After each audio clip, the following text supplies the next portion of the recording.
And I'm so grateful that I have this fan base in your country and that the support, because I really, really feel it. And so I really hope that I get to be with you one day and rave with you. That would be my dream. So, hey everyone, שלום לכולם, אני כאן, לא ידע מ-EuroMix, כאן עם קאלין. Hi קאלין, how are you? Hi, thank you for the introduction. I'm very well. Summer has arrived in Vienna as well. No, I'm very good. Thank you for having me. Thank you. Finally, summer in Vienna. When we were there, it was rainy most of the time. I know, yeah, Eurovision chose a bad week weather-wise in Vienna. The weeks before were beautiful, and then Eurovision came. Maybe good, so that everyone in the arena was ready to party. Yeah, unfortunately, I'm sorry for that. Well, it's not up to you. Well, looking at your Eurovision journey, you've worn every possible hat, from a stand-in dancer to main artist and stage director, and now assistant to the head of contest. How was the experience different for you in each role? Wow, at Eurovision, there are so many jobs, and the great thing at Eurovision is that every single job is as important because the production is just so big that you need so many people and so many different aspects to it. So every job is important. That said, upfront, I enjoyed every single role that I've had in Eurovision so far. I feel like when you're just a little part of that big project, it pays off and back in so many ways because people just love it so much. So this year was, I think, on the production side, the biggest responsibility that I had so far, because yeah, without us stage managing and trying to get the show going and keep the show going, yeah, it wouldn't have been the same, definitely. And it was also very interesting to be on the contest producer end for the first time and be at the big one. At junior, I've done it before, but at the big one, and to be like the inbox for everyone's ideas, performances, songs, stems, props, like you name it. Every single thing went through our laptops. And so we got to really develop every single country's performance to that stage where the world saw it. So it was a privilege, and I really enjoyed it. Yeah. I mean, can you care to explain what did you do basically as Yes. this is such a big name, not many people know what does it mean? So at Eurovision, I think everyone knows that there's show and there's contest. So show is opening, interval acts, host, all of the fun things that make the country show its personality, the host countries.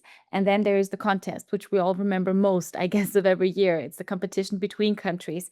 And that contest changes every year slightly because you have different stages, you have different opportunities, you have different LED screens, you have sometimes the rules change as well. So it's an ongoing process. And this year I was on the contest end, meaning that I got the forms ready for all the countries, meaning how big can the props be this year? What stems do they have to send? What LED screens can they use this year? What's the parameters for their country's performance? So I, with a team, of course, but I prepped the forms. We sent it out to them. They came back to us with their ideas. We talked to each delegation about 3-4 times. Then I received all of the director's videos to teach the stand-ins the performances, to then bring that on stage, to get that ready for the country, to see the video for the first time. You to did be teaching? Yes. So You I did all the 35 countries' performances. you know all the dances by Yes. heart. Yes. Wow, this is very impressive. It's so much more than the name of this. It's not just like an assistant. It's way more than just the small Yeah, title. yeah. I mean, of course, yeah, because everything is so big and there's just so many things to it. There cannot only just be one person doing it. So I think we in our team this year, it was, I think, 3 main people doing it. It was Marvin, head of contest. It was Ed, who was the stage director with me on stage, and then it was me. And I had the whole stand-in process. While I was doing that, Ed was answering emails and Marvin was on calls. So we all had our different things to do. And I was the active one, the physically active one this year. Do you feel that the fact that you've been already a performer in the competition, that you competed yourself, did it help you creating a better experience? Did it help you managing all this aspect of the Yeah, I think it definitely helps. First of all, it helped before I was on stage myself to have been a part of the whole Eurovision process. So I understand, okay, like it's not just a live concert you go to as an artist. It's much more than that. There's a structure, there is a way to do things in order. There is a rehearsal order, if you will. You cannot just run around and do whatever you feel like, which maybe sometimes as an artist you can do because it's about you. But Eurovision is not really the same. So that already helped me as an artist. And now, of course, knowing how the artist feels on stage, I feel like that helps my stage director role as well, because I know how the artist feels. I know what might help them to be more comfortable, to be more relaxed, to just enjoy it. Because for me, that was the most important thing, participating myself. And now, of course, being on the production end as well. Like, it is big, it's Eurovision, but it's also an entertainment TV production. So you should have fun, even if you work on it and you're a part of the team. So I hope that all artists felt that. since you did all those kind of different jobs, you also did the stand-ins. So you also gave like we had an interview with the guy who did the standing for Michelle, for example. Theo, right? Yes. Yeah. And he was very lovely, and he was so happy, like from working with you and all of that. Did you give them, the stand-in artists, any specific advice based on your experience? Yes, I think for the stand-ins, depending on who they are and where they are in their journey, artistically or just in life, I think it's always important to brief them. Of course, it's a very big stage. The most of the stand-ins have never been on a big stage like that before, especially the singers, because there are just not as many opportunities in Austria, for example. So it is overwhelming. It can be overwhelming, and they only understand the full scope in a way until they are on that stage. And for the stand-ins, it's such a fast process as well. They just have this one rehearsal on stage. Like, of course, the countries also have only a short period of time. They have two rehearsals, but most of them know half a year before, okay, this is what they will do. And the stand-ins, they get thrown into it a little. Also, we haven't seen the acts as much as we have in the actual country's rehearsal with the stand-ins. So we might see the prop for the first time. We might see how big the stage is in relation to the Steadicam, for example. So how much time does it take, choreography-wise? What tells us, or what does that do? So it's just so many pieces coming together for the stand-ins in a very, very short time. So for them, it is hard. So we just try to prep them as much as possible. And then, of course, they have the responsibility that the countries see their act on the stage being performed by someone else, which is not always appealing, in a way that might still be a little work in progress. So it's a lot of responsibility on the stand-ins shoulders. So I think they did very well. And of course, we understand that responsibility, and we try to also make it fun for them. That's wonderful. I mean, you're mentioning here like the timing and all of that and how things go on stage. And I remember during the first semi-final press rehearsal, we saw you after all the show happened, after everyone performed, we saw you get on stage and perform Fire by Sarah. It was amazing. It was spectacular. We did not Thank you. expect that. You did it by yourself, and I mean, what happened there that you had to do that? It was like very surprising for us. Yeah. Oh, thank you. Very funny that you saw that. Yeah, of course. So in rehearsals and in dress rehearsals, we also try to rehearse emergency situations. And what can always happen is that a country has an audio problem, so we need a rerun. And that sounds very easy if you're sitting on the couch and you watch Eurovision, you're like, oh yes, I get to see Sarah perform again. But for us, backstage and on stage, it's quite of a hustle because we have to get the delegation back in time. They have to get the right in-ears with the right channels, with the right receiver. Their prop has already been on stage. So the prop team probably put it away in the back because they thought, okay, we don't need that anymore tonight. They have to get this back on stage. And the pyro team has to get ready again. So Marvin, head of contest, just chose a very complicated act for us backstage to just throw us into the cold water and rehearse that again. And since it was just a dress rehearsal, we didn't get Germany back on stage to do it, because that would just maybe cause confusion on their end. Like, should we do it again? Nothing went wrong. So yeah, Marvin asked me to step in, and since I did the stand-ins, I knew the choreography, and that helped, of course, because then cameras could also rehearse again. Yeah, it was fun. Okay, so that's interesting. So you did it just to see that you can basically react and act, like bring it back to stage in case you need to. Yeah, exactly. I mean, we always know that that might happen, and so we always try to build ways of how to make that possible. And it was just by chance that it was Germany. Could have also been Israel, which also was a challenge for us this year because the prop was not easy. Yeah, so it's always also important to rehearse those emergency situations. I care to tell us more about how was it creating what we saw on stage for Israel. I mean, we saw that there was an issue inside the diamond, that it was very small and It was very small. and very Yeah. small. The dancer like hit her head. And Yeah, how was it for a lot of you things happened. Yeah, making it so possibility? always before the Israel performance came on, we were always like, okay, it's time for the diamond. It's time for the diamond. Everyone be ready. Because the changeover was also really fast. I believe it was Germany into Israel. So that was a lot of things going off stage and the diamond on stage. The diamond came in, I believe, four separate pieces, or five. It was the outsides and then the inside, all separate. So they all, because of the dimensions of the doors backstage, it could not be rolled in as one whole piece. So we had to get in all five pieces, connect them, plug them in together, check that everything is running and turning and spinning. To then get the camera inside the diamond, to get the dancers and Noam inside the diamond, to get the other dancers on stage, on position, within those 30 seconds or something, or even less, because Germany was halfway off the stage. So it was a challenge. And a lot of the times also, unfortunately, the diamond, it was very complex. So the prop team did their best. The Israeli team also came in to fix the prop backstage. There were some just challenges that they had to face because of the fragile equipment and stuff. We were also not knowing before the first rehearsal, if, for example, because of all of the mirrors inside, if the microphone's frequency might have any problem. Wow. So we also check that. There's just a lot of things that go into those performances. Yeah, so it was a challenge, but we managed.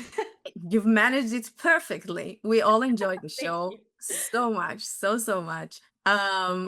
I mean, talking about all those performances, was there like a country's staging that, or like visual concept that really the most impressed you this year? Something, I mean, we all bring bigger props this year, Yeah. each year.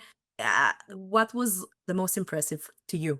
Wow, that's a really, really tough question. So I think what impressed everyone on the production a lot was Czechia this year, because you did not know until it was on stage with the right camera angles, with the actual guys knowing what to do with the mirrors and when to do it, when to connect, when to disconnect, when to let a steady cam in through a mirror door to close the door again and stuff like that. There are just so many things. And I think it worked out perfectly. And I feel so sorry for them that they had the camera incident that I know very well.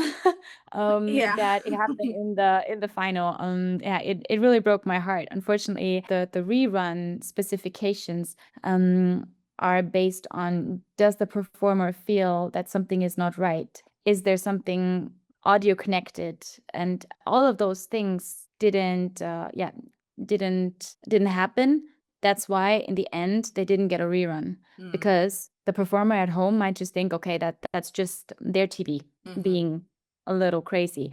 And the judges could still judge the performance because audio never passed out. So it's very complex. But unfortunately that was the case with them. Yeah, but it was a very, very surprising, I say, not upgrade, because I always liked the song, but once we all saw that come together and worked out a way of how to do it in the stand-ins, it was magical, and I really, really liked it. It was really magical. And thank you for explaining that, because I can attest for our audience and myself, seeing that during the final, it broke my heart for him. And I remember your performance in 2024. It also broke my heart at the time. You were my winner that year. Oh, thank you. Also, in my performance, I didn't know that anything happened until I was in the green room and Marvin told me. So theoretically, my performance wouldn't have changed. So on the EBU side, why a rerun? Because I would have acted the same. Of course, you work so hard for the perfect angles, for the perfect shots and everything, but in the end, there are still human beings behind those cameras. Not saying that it was their fault, because in both cases, it was a signal which you can rehearse and rehearse and rehearse, and it never happened in rehearsals, but for some reason, in the final, on that very stage, in that very moment, it just happened. So I think that's just the nice thing about it, that there's still a little humanity in this whole concept, where everyone tries to be perfect and better every single year. So it is unfortunate, but I do hope that yeah, and he did take it with humor in the end. Well, like we said before, we spoke about Noam. You completely won over the Israeli fans. You were on ESC Compact, did like a video for them. When you named Michelle as one of your personal favorites. What was it about Noam's voice, the diamond, the song dynamic that caught your attention? So listening to this song for the very first time, I still remember it, and I was like, oh, that's special. Oh, that's really interesting. And I really, really liked the song from the very first moment I heard it. Then I saw that they have dancers. I saw the choreography, and me myself being a dancer, I was like, yes, let's make this work.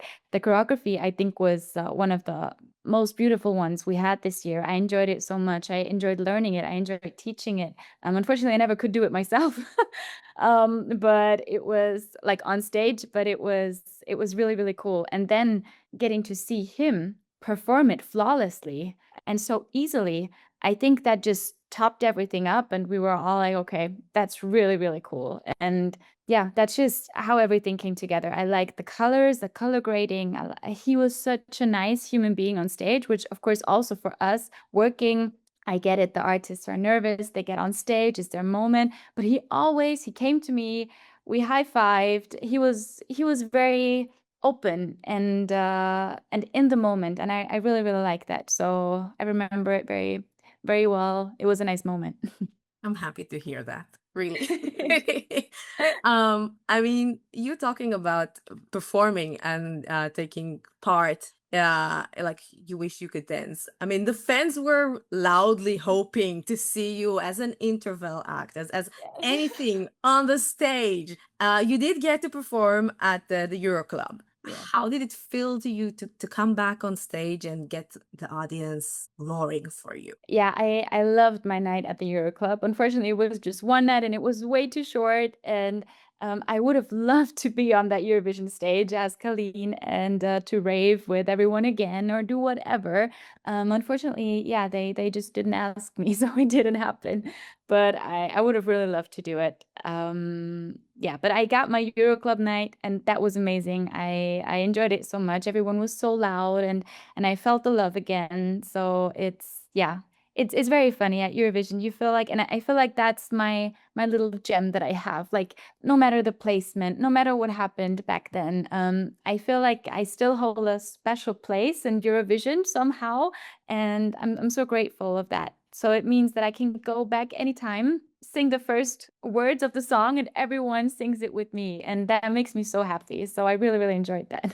I mean, it's a great talent of yours to be able to have such a complicated job that takes a lot of your time and also being able to perform flawlessly. It's Oh, thank you. Thank you uh, so much. seeing you perform again at the Euro Club. Is there anything that you're going to bring back, music, something that you're planning to do to come out to bring out soon? Yeah, absolutely. So I actually thought that before Eurovision or in this Eurovision time and period, I could release a song because there is one ready. And I just couldn't have I didn't have the time for it. And now like I went into another production. Now I'm getting married in 2 months, so I'm planning the wedding. So it's just a lot Congratulations. happening. Thank you. Yeah, there are a lot of things and I have too little time, but there is something ready and I'm just waiting for myself because I don't have a team at the moment to finish everything and then to send it out into the world. I have a Christmas album. I have so many things worked out, and I just wanna have more time to be able to give it to you and to share it with the world. So it's definitely around the corner. Hopefully, I will lock myself up maybe next week or the week after and just finish that. So yeah, we can have fun together again. 7 days a week are not enough for you. You need No. more. No, at the moment I'm struggling, but yeah, there will be a time and hopefully very soon because I really wanna release this one. It feels very good and very fun. So Well, I'm waiting for it personally. Um, thank you. I have to ask, you mentioned your wedding. I mean, you and Marvin are a huge power couple, like Eurovision power couple. How was it this year working side by side with him at such a grand level? It was well, first of all, we've known each other for a very long time. We've always kind of worked together because we're just from the same industry. So whether I was on stage and he was choreographing back in the days, or he was creative producing and I was dancing, or um, I was singing, he was creative director, or I'm stage directing, he's the director. It's just we've had so many ways of working together. So this one was getting into it, I thought it was gonna be a challenge because it's such a big project, but I have to say in the end, maybe it's the experience that we've had so many years along the way, but we managed it so well on a professional level and as a couple as well. Like I'm really proud of ourselves because we can always just we have such a great team also around us. So it doesn't really feel like work. Maybe that's one of the things that makes it so easy. And it's just a big fun family gathering in a way. So it was very, very nice. And we're really used to the way of talking to each other, of what to say, what maybe to say a little later or not at all, or just how it is in a relationship. And I think we complement each other really well, especially in a live big production environment, because we're both rooting for this and living for this. So somehow it works really well. I feel you. I feel you. Our audience know that me and my pal that she's off frame, we are also a couple, and we're also like Oh at yeah. EuroMix working together side by side. So Yeah. seeing you, it's Yeah, very you get it. inspiring. Very inspiring. Oh, Um, thank well, I'll ask you one last question. We always love to end our interviews with a classic request for a message. So what would you like to say to your growing fan base in Israel, the Jewish fan base, at EuroMix? What would you like to say to your EuroMix viewers? Oh, well, just that I'm extremely, extremely grateful. I feel like it's really a privilege to have that standing, if it's a good word, within a production that's so filled with love beyond whatever is happening in the world. Like we're still fine. We're still enjoying each other. We're still clapping for each other. And I think that's so important. And I really hope that we never lose that. And I'm so grateful that I have this fan base in your country and that the support, because I really, really feel it. And so I really hope that I get to be with you one day and rave with you one day and just yeah, live it personally and not just over the computers or yeah, that would be my dream. So I'm really, really grateful. And yeah, I hope I get to meet a lot of you one day, hopefully soon. Hopefully soon. We would love to have you perform either here, come to your concert. Yes. We would love to see more of Kaaleen. Oh, thank you. Thank you very much, Kaaleen. Oh, thank you. Thank you.